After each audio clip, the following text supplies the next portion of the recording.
Assalamualaikum warahmatullahi wabarakatuh. Selamat pagi anak-anak Bapak semuanya. Bagaimana keadaannya hari ini? Semoga anak-anak Bapak dalam keadaan sehat walafiat, menjalankan aktivitas sehari-hari, dan semangat dalam kegiatan pembelajaran. Anak-anak Bapak semuanya, selama masa pandemi COVID 2019, kita tetap belajar dari rumah. Oleh karena itu, anak-anak Bapak harus tetap semangat. Karena kita sudah belajar 1 bulan lamanya, pada minggu ini kita akan masuk ke dalam tema 2, yaitu tentang rukun dalam perbedaan. Subtema 1. Muatan pembelajaran yang ada dalam video ini mencakup IPS, Bahasa Indonesia, dan IPA. Anak-anak Bapak semuanya, jangan lupa subscribe channel ini untuk mengetahui kegiatan-kegiatan pembelajaran yang terdapat di dalam channel ini. Kemudian, jangan lupa nyalakan lonceng notifikasi sehingga anak-anak Bapak dapat mengetahui upload video terbaru dari channel ini. Terima kasih anak-anak Bapak semuanya telah berkontribusi untuk memajukan channel ini sehingga kegiatan pembelajaran kita dapat berjalan dengan baik.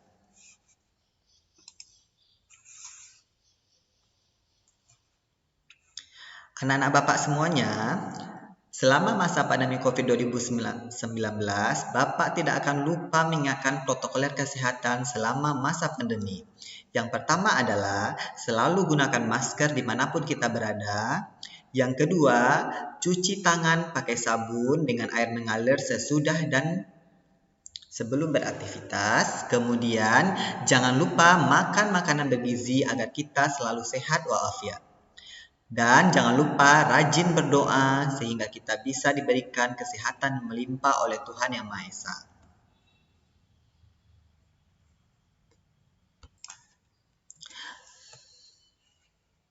Terakhir, kita harus melakukan jaga jarak dari orang, yaitu social distancing, sehingga kita bisa memperlambat penyebaran virus corona atau COVID 2019. Terima kasih anak-anak Bapak sudah melaksanakan protokol kesehatan pada masa pandemi COVID 2019. Anak-anak Bapak semuanya, sebelum mulai kegiatan belajar, mari kita simak ayat Al-Quran yang berkaitan dengan kegiatan pembelajaran kita. Apa tujuannya?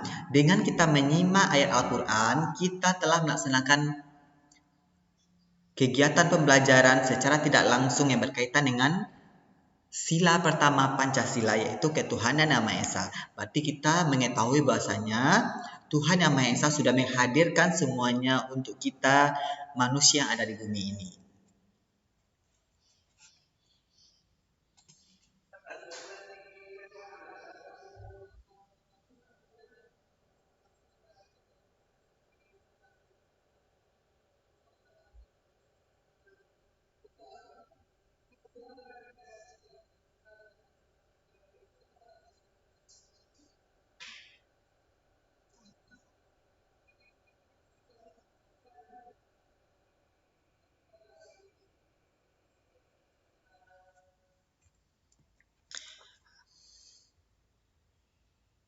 Artinya,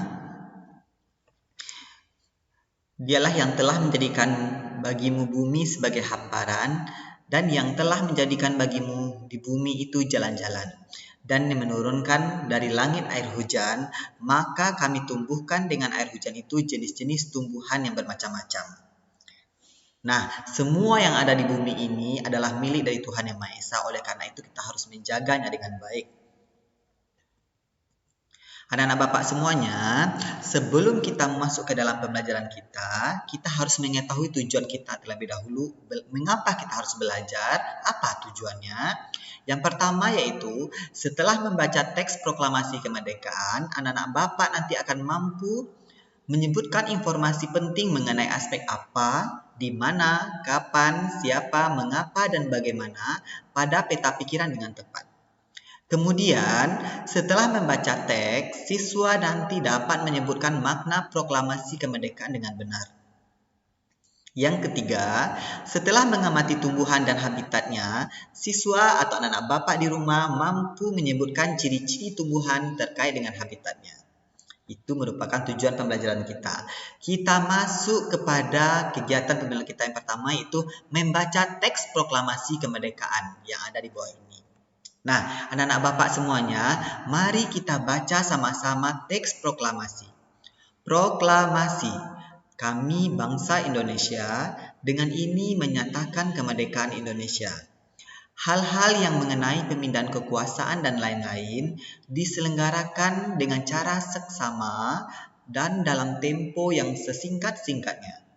Jakarta, hari 17 bulan 8 tahun 45, atas nama bangsa Indonesia, Soekarno-Hatta. Nah, anak-anak Bapak semuanya, kita sudah membaca teks proklamasi kemerdekaan secara bersama-sama. Anak-anak Bapak pasti bertanya-tanya, kapan teks proklamasi ini dibacakan? Siapa yang menulisnya? Untuk apa ditulis? Kemudian di mana ditulis teks ini?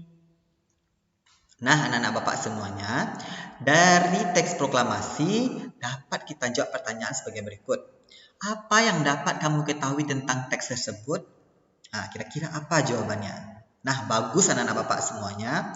Apa yang dapat kamu ketahui tentang teks itu? Ini merupakan teks proklamasi kemerdekaan Republik Indonesia. Yang menandatanganinya adalah Soekarno-Hatta. Ini merupakan Bapak Proklamator Republik Indonesia.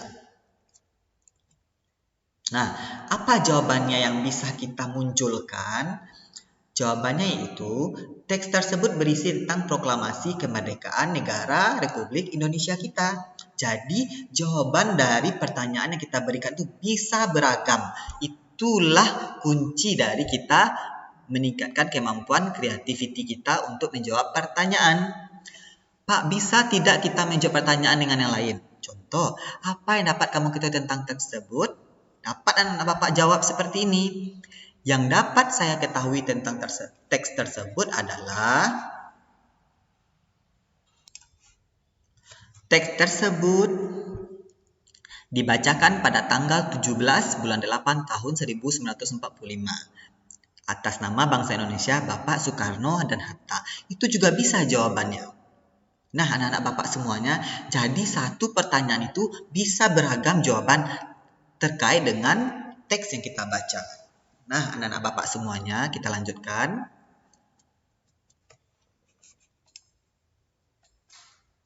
Hal apa yang ingin kamu ketahui dari teks tersebut? Bisa saja siapa penulis teks tersebut, di mana teks tersebut ditulis, mengapa teks tersebut ditulis. Jadi bisa kita munculkan pertanyaan apa yang akan kita ketahui, mengapa teks itu ditulis.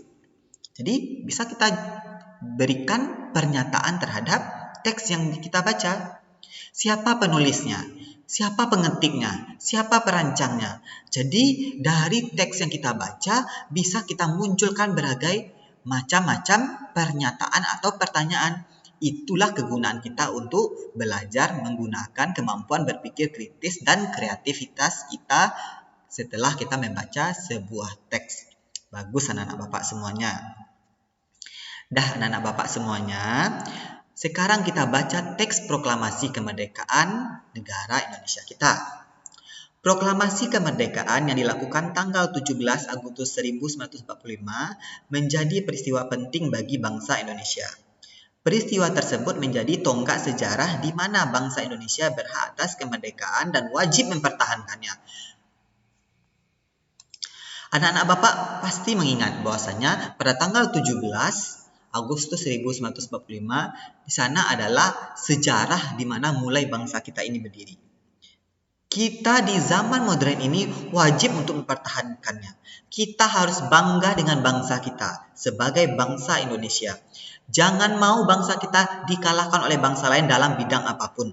Oleh karena itu, kuncinya ya anak-anak Bapak di rumah harus rajin belajar, menghargai bangsa kita,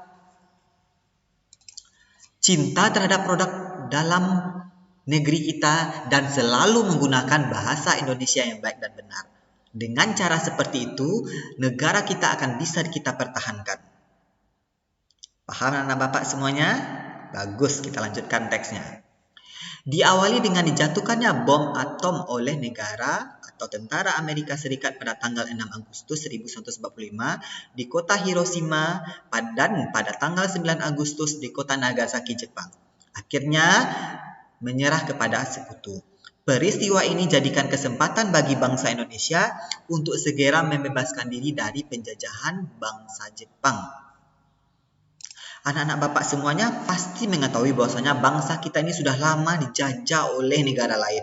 Mengapa kita dijajah selama itu? Timbullah pertanyaan pada diri kita masing-masing. Negara kita dijajah selama itu karena kita kurangnya rasa persatuan. Oleh karena itu anak-anak Bapak semuanya, setelah kita mempelajari ini nanti anak-anak Bapak harus menciptakan rasa persatuan. Dimulai dari diri kita sendiri. Kita tunjukkan bahwasanya kita ingin bersatu dengan teman kita. Dari satu teman kita, teman berikutnya, keluarga, kemudian tetangga, lingkungan, dan negara kita. Maka kuncinya harus persatuan. Nah, anak-anak Bapak silahkan dilanjutkan di rumah untuk membacanya. Sekarang, anak-anak Bapak akan diminta untuk mengisi peta pikiran. Pak, bagaimana caranya saya harus mengisi peta pikiran ini? Karena saya tidak tahu nih Pak, apa maksud dari peta pikiran ini? Peta pikiran ini merupakan salah satu cara untuk kita berpikir kreatif dan kritis dengan mengajukan pernyataan dan pertanyaan terhadap teks yang kita baca. Nah, anak-anak Bapak semuanya pasti mengetahui bahwasanya dalam kita bertanya itu ada namanya 5W1H. Apa itu 5W1H? Yaitu pertanyaan yang diawali dengan kata apa, mengapa, siapa, bagaimana, kapan, dan di mana. Contoh, anak-anak Bapak ingin mengisi peta pikiran dengan apa?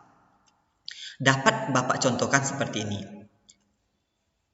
Untuk pertanyaan apa? Nah, anak-anak Bapak seperti ini. Apa peristiwa penting yang terjadi pada tanggal 17 Agustus 1945? Bagus sekali. Yang kedua, mengapa?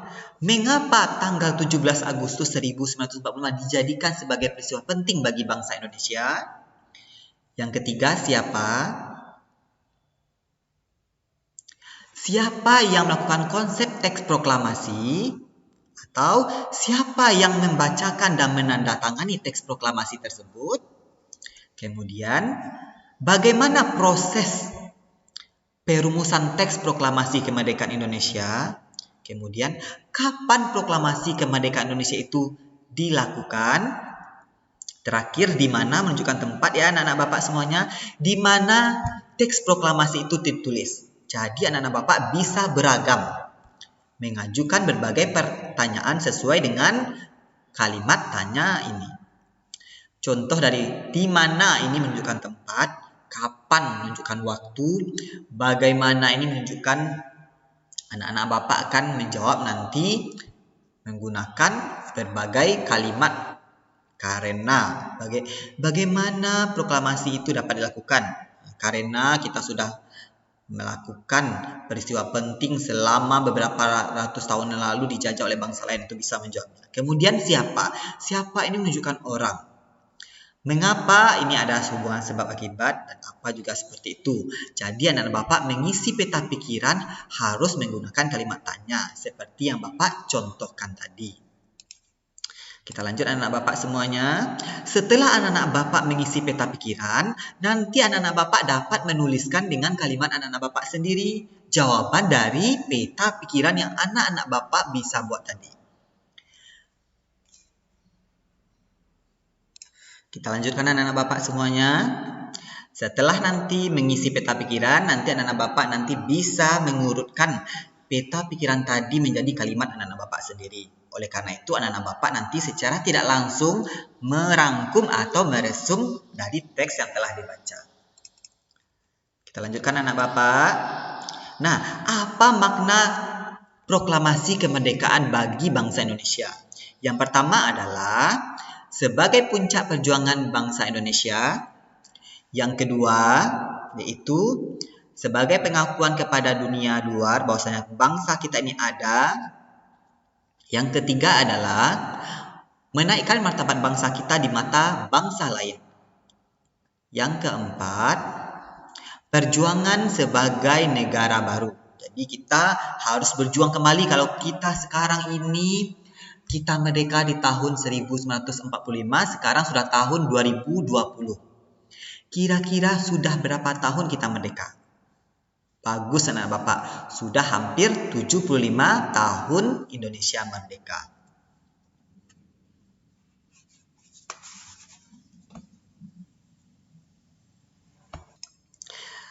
Kemudian adalah sebagai tonggak sejarah bangsa Indonesia. Dari mana kita bisa mengetahui makna proklamasi ini?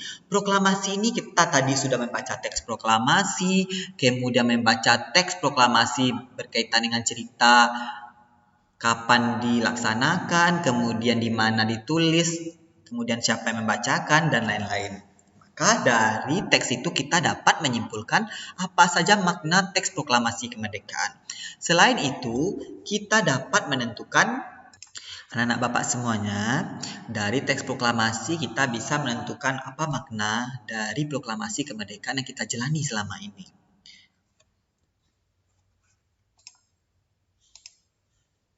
Lanjutkan. Untuk menciptakan kerukunan, maka kita perlu melakukan penyesuaian diri dan beradaptasi. Artinya apa? Dengan cara kita menerapkan kerukunan anak-anak Bapak semuanya, anak-anak Bapak nanti akan bisa menciptakan persatuan dan mempertahankan negara Republik Indonesia tadi. Maka perlulah kita menciptakan kerukunan antar sesama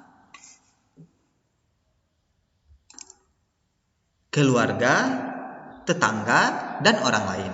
Oleh karena itu, manfaat menciptakan kerukunan ini adalah untuk mempertahankan kemerdekaan negara Republik Indonesia yang sudah diukir pada tahun 1945 dan sampai saat ini 75 tahun kita merdeka, maka kita harus menciptakan kerukunan antar sesama masyarakat yang ada di Indonesia. Caranya bagaimana, Pak? Kita perlu melakukan penyesuaian diri atau adaptasi. Dengarkan pepatah berikut. Di mana bumi dipijak, di situ langit dijunjung. Artinya apa? Dimanapun kita berada nanti di seluruh wilayah Indonesia, kita harus menghormati adat istiadat, kebudayaan, suku bangsa. Kemudian yang paling utama adalah kita harus bisa berbaur atau menyatu dengan masyarakat di daerah tersebut sehingga terciptalah kedamaian dan kerukunan di tengah-tengah masyarakat. Itulah yang harus kita ciptakan untuk mempertahankan kemerdekaan negara Republik Indonesia. Bagus anak-anak Bapak semuanya. Selain kita manusia,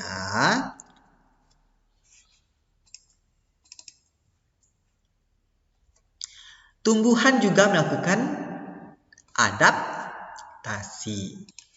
Mengapa tumbuhan juga melakukan penyesuaian diri atau beradaptasi? Ya, tujuannya itu untuk mempertahankan dirinya dan menciptakan juga kerukunan dan ekosistem di mana tumbuhan itu tumbuh. Sekarang, silakan anak Bapak perhatikan gambar berikut. Nah, kira-kira ini gambar apa? Bagus anak-anak Bapak semuanya. Ini merupakan bunga teratai. Nah, bunga apa yang anak-anak Bapak lihat? Jawabannya adalah bunga teratai. Di mana bunga teratai dapat hidup? Kira-kira apa jawabannya? Bagus. Bunga teratai dapat hidup di dapat hidup di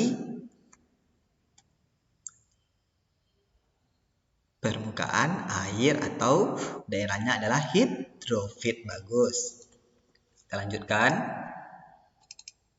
Mengapa bunga teratai berdaun lebar dan tipis? Nanti anak-anak Bapak nanti akan mengamati. Ini merupakan pernyataan yang berkaitan dengan ciri-ciri dari bunga teratai. Terakhir nih, siapa yang pernah lihat bunga teratai? Nah, ini bisa nih kita jawab. Saya pernah lihatnya, Pak. Saya belum pernah lihatnya. Kalau belum pernah lihatnya berarti berbohong. Barusan anak-anak Bapak melihat nih gambarnya kan. Nah, tapi secara tidak langsung, secara nyata mungkin saya belum melihatnya, Pak. Ya, nggak apa-apa. Tapi secara gambar atau video yang nanti akan Bapak berikan, anak-anak Bapak sudah melihat dari tayangan video ini. Nah, anak-anak Bapak semuanya, Perhatikan gambar ini. Nah, ini adalah merupakan 3 buah bentuk dari bunga teratai ya anak-anak Bapak. Ini bunga teratai, ini bunga teratai, ini bunga teratai. Lihat nih, ini daunnya. Bagaimana kira-kira daunnya ini? Ya, bagus daunnya tipis ya anak-anak Bapak. Kalau keadaannya berat bagaimana kira-kira? Ya, kalau dia berat berarti dia akan tenggelam. Coba dia berat seperti kayu, maka dia akan tenggelam. Maka teratai ini menyesuaikan diri di lingkungannya untuk mempertahankan dirinya supaya hidup rukun pula dengan tempat dia hidup. Bagus sekali ya. Kemudian nih, ini kira-kira nih bunganya muncul ke atas permukaan air kan? Bagaimana seandainya bunga itu ke bawah? Maka dia akan mati, maka dia akan muncul ke atas. Nah, itu salah satu ciri-ciri dari bunga teratai yang diciptakan oleh Tuhan Yang Maha Esa. Maka semua makhluk yang ada di bumi ini diciptakan sesuai dengan cirinya masing-masing. Maka kita perlu bersyukur. Seandainya ini berat Pak seperti batu, maka terbenamlah bunga teratai. Tidak jadi dia cantik seperti ini kan? Nah, kita lanjutkan. Apa ciri-ciri dari bunga teratai ini? Yang pertama, ciri-cirinya adalah teratai merupakan tumbuhan air atau hidrofit yang tumbuh pada dasar permukaan air. Nah, ini dia tumbuh di dasar permukaan air. Di dasar namanya ya anak Bapak semuanya. Kalau di bawah permukaan air, dia di bawah terbenam dia kan. Sama dengan pelajaran matematika kemarin. Kalau di bawah permukaan air itu negatif Pak. Di atasnya positif. Nah, ini bisa kita kaitkan dengan pelajaran matematika kita ini. Kemudian anak-anak Bapak semuanya, akar dan batangnya terdapat di dalam air. Nah, ini kan tidak jelas akarnya di mana. Nah, ini berarti akarnya di bawah permukaan air. Berarti akarnya itu di bawah 0 derajat. Maka dia negatif kalau dalam matematika ya. Kemudian daunnya mengapung. Nah, ini daunnya mengapung karena daunnya tipis tadi. Kalau tebal daunnya maka dia akan terbenam ke bawah. Nah, itu merupakan salah satu ciri-cirinya. Dari melihat saja kita bisa menentukan ciri-cirinya. Itu salah satu contoh berpikir kritis dan kreatif juga. Kemudian ciri-ciri berikutnya, bunga teratai tampak mengembul keluar dari permukaan air. Nah, ini buktinya kan mengembul di permukaan air supaya dia mendapatkan sinar matahari. Berikutnya, daunnya bundar dan lebar serta tipis. Nah, ini kira-kira apa tujuannya ini? Pertama, supaya tidak terbenam. Ya, memang betul. Nah, jadi dia bundar dan tipis ini ada tujuan dari bunga teratai ini. Tujuannya itu supaya mempercepat penguapan, supaya kalau dia tebal nanti terbenam ke bawahnya airnya kan. Kalau dia tipis maka dia akan mempercepat penguapan karena dia berada di daerah air. Kemudian ada rongga-rongga udara pada batang dan akar dari daun teratai ini. Nah, ini berfungsi untuk menyalurkan udara serta membuat teratai itu dapat mengapung di atas permukaan air. Nah, ini adalah salah satu ciri-ciri dari teratai. Nanti diminta anak-anak Bapak, coba anak-anak Bapak perhatikan tumbuhan yang ada dekat rumahnya, pisang contohnya yang kita pelajari kemarin. Bagaimana ciri-cirinya? Pak, batangnya basah, Pak, berair di dalamnya. Ya, memang ya batang pisang itu namanya kayunya kayu semu namanya ya, karena dia batangnya tidak seperti batang pohon yang lain. Nah, ini merupakan salah satu cirinya. Kemudian apa lagi Pak? Pak, daunnya itu bagus Pak, warnanya warna hijau. Iya, banyak daunnya warna hijau kan ya, betul anak-anak Bapak semuanya. Kemudian dia kalau sudah ditebang Pak, sudah berbuah, nggak bisa tumbuh lagi. Itu kan adalah salah satu ciri dari tumbuhan. Jadi tumbuhan itu ciri-cirinya berbeda masing-masing diciptakan oleh Tuhan. Maka kita perlu rasa bersyukur dan bersatu sehingga kita bisa menciptakan semangat perjuangan kemerdekaan Indonesia serta anak-anak Bapak bisa mensyukuri nikmat dari Tuhan Yang Maha Esa. Salah satu kunci kita merdeka itu adalah kita mensyukuri nikmat yang telah diberikan oleh Tuhan Yang Maha Esa. Maka kita harus banyak-banyak bersyukur. Jangan kita sering mengeluh. Sama dengan pohon teratai ini. Jadi setiap ciptakan itu ada manfaatnya bagi Tuhan manusia, tumbuhan dan manusia. Contohnya tangan kita ini untuk apa? Untuk menulis, mengangkat benda, kemudian untuk apalagi contohnya untuk menggambar, kemudian membawa kendaraan, meletakkan tangan pada stang motor atau mobil. Jadi itu ada kegunaannya. Jadi Tuhan sudah berpikir jauh sebelum kita diciptakan seperti manusia yang sempurna seperti ini. Maka kita perlu banyak-banyak bersyukur. Nah, anak-anak Bapak semuanya, sampai di sini kegiatan pembelajaran kita. Ingat, selalu ulang materi pembelajaran di rumah dan jangan lupa anak-anak Bapak untuk bersyukur dan melangsungkan persatuan dalam keluarga kita, lingkungan, dan tetangga sehingga kita bisa mempertahankan kemerdekaan Indonesia.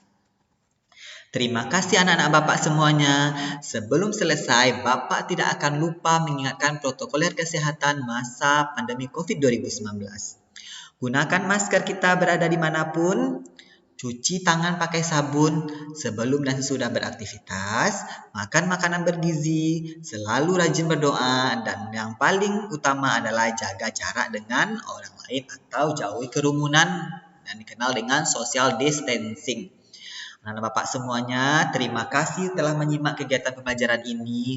Semoga kegiatan ini bermanfaat bagi anak-anak Bapak di rumah dan dapat dilakukan